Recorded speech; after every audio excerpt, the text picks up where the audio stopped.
Okay. We'll call the recommending meeting to order. Are we in compliance with the open meeting law? Yes, we are. Okay. This time we will call bill number 2014-68 for possible action adopts a public facilities and services element of the Las Vegas 2020 master plan. This is proposed by Tom Perigo, Director of Planning. Staff? Thank you, Mr. Chairman. Tom Perigo, Acting Director of Planning Department. My understanding is this plan was presented to the council back in June, and the council voted to approve it. This action is to formalize the adoption of that document as an ordinance. What it did is, based on legislation that was passed at the last session, there was an opportunity to combine elements of the master plan. So this combined 3 elements into one. Updated a few bits of data, and that's pretty much it. Okay. Is there anyone from the public wishing to speak on this item? If so, please come forward and state your name for the record. Seeing none, Councilman? Move approval. All in favor? Aye. Aye. So moved. Bill number 2014-69 for possible action adopts updated standards for streetscapes schematic design for Symphony Park. This is text 48841. Portion proposed by Tom Perigo, Acting Director of Planning. Staff? Thank you for the record, Tom Perigo, Acting Planning Director. This is just sort of a housekeeping item. There are things in there like clarifying typographical errors, updating names, changing from Union Park to Symphony Park, changing street name from Discovery Street to Symphony Park Avenue, changing requirements for irrigation equipment. So it's basically a series of updates. There is one thing that I will note. There's an update of the membership requirements for the Symphony Park Design Review Committee to require 3 to 5 members appointed by the Symphony Park Master Association to include physical design professionals, real estate professionals, and so on. Everything's in order. We'll let you approve. Okay. We're open for discussion. If there's anyone from the public wishing to speak on this item, please come forward and state your name for the record. Seeing none, Councilman? Question? Yes, sir. Thank you. The questions I have relate to parcels P and Q. That is, are those privately held, or do they just have a exclusive option? Isn't that the Forest City Development? Do they actually own that land now? I think we should defer to Mr. Betty. Just P and Q? If you will, please come forward. Oh, sorry. Come forward and state your name for the record. Yep. Romeo Betty, Manager, Redevelopment Division. Question is P and Q for Forest City? Yes, they do own the property. Okay. Yes. That was the subject of the training way back. Yes. In the day on the Yes. on the City Hall property. Anything else privately held in any of those parcels? Lou Ruvo, I believe they do own that. Cleveland Clinic. Nothing as yet. A lot of E&As in place right now. If we have an intention to maybe redesign it, we're actually putting it in concrete here, but we're going to need a jackhammer to change it if we, for example, decide to change the footprint of this place, because the discussion currently at the stadium of its own footprint and whether or not the footprint's even large enough to do the kind of things that are considered. That's a good question, Councilman. Actually, there's a number of projects that have deadlines coming up from December of this year to 2017, and that begs the question about what happens next if they're do want to move forward, or if they're going to ask for more time, which is another issue for us. How much more time do we give them? If the stadium doesn't move forward, then there's a Newland and Forest City takeover properties that are being used right now for that.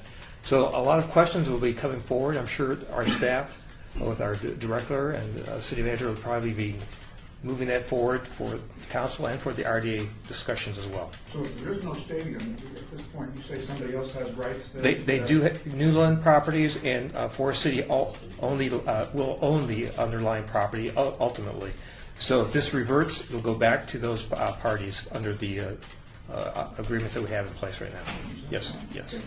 I suppose the schematics design ought to change along the line. It's not going to look at all like this. Well, right, we've got a fair amount of infrastructure in place, so we'd probably be somewhat limited in terms of how far we go with the street program, but those conversations certainly could be had as well. Okay. Thank you, Mr. Chairman. Thank you for coming in. Thank you. I'll entertain a motion to sign. Move for approval. All in favor? Aye. Aye. Aye. So moved.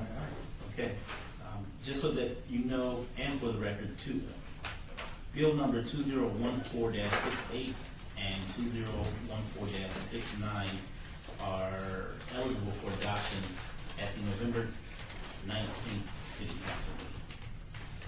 Okay.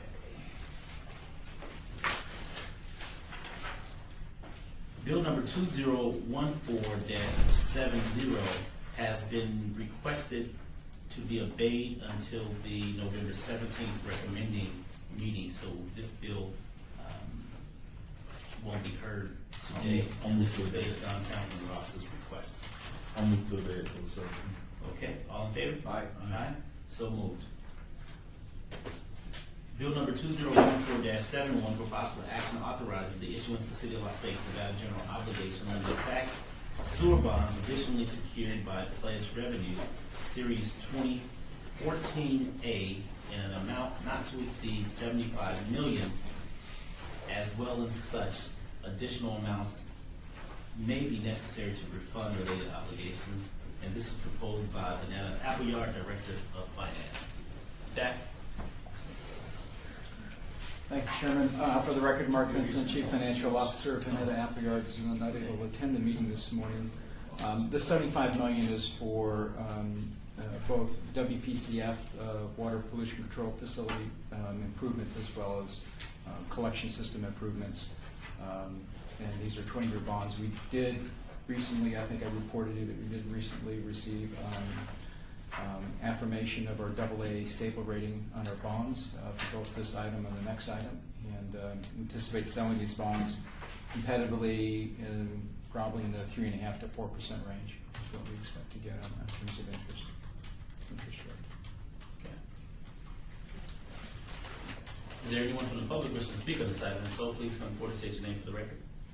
Seeing none, Councilman? Move for approval. All in favor? Aye. Aye, so moved. Thank you. Bill number 2014-71 is eligible for adoption at the November 5th City Council meeting. Okay, now we're down to Bill number 2014-72 for possible action authorizes the issuance of City of Las Vegas General Obligation Limited Tax Parking Refund Bonds, additionally secured by pledged revenue Series 2014B tax exempt and 2014C taxable in the amount not to exceed $9.2 million related to the Main Street parking garage. And this is also sponsored by Vanetta Appleyard, Director of Finance. Staff? Again, for the record, Mark Vincent, Chief Financial Officer. This, whenever we have outstanding bonds that are eligible for refunding, we have a policy that says if we can refund them to achieve at least a 3% present value savings, that we'll attempt to do so. This refunding will net us about a 5.5% present value savings. And additionally, we'll be going out 20 years as opposed to the remaining 10-year life. I think there's 5 years left on these bonds. And so we expect to see a significant savings for the Parking Enterprise Fund on the annual debt service on these bonds. So staff recommends approval. Beautiful. Anyone from the public wishing to speak on this item, so please come forward to state your name for the record. Seeing none, staff, council, I have a question. question? If we, in other words, is this the extent 9.2, is that all we have left out there?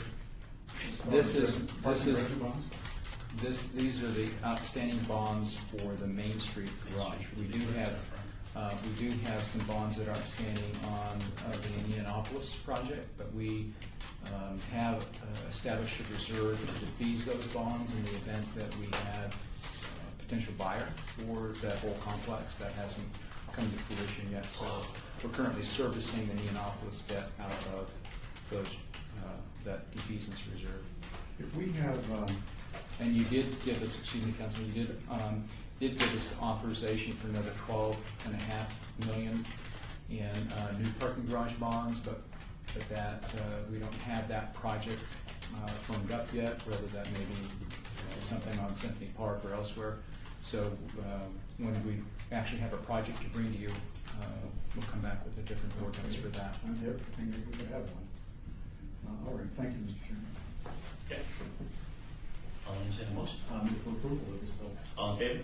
Aye. So moved. Thank you.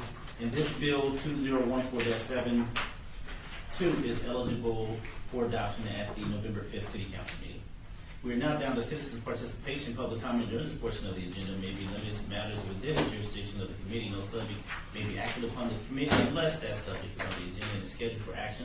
If you wish to be heard, come forward and give your name for the record. The amount of discussion on any subject, as well as the amount of time single speaker is allowed, may be limited. Any takers?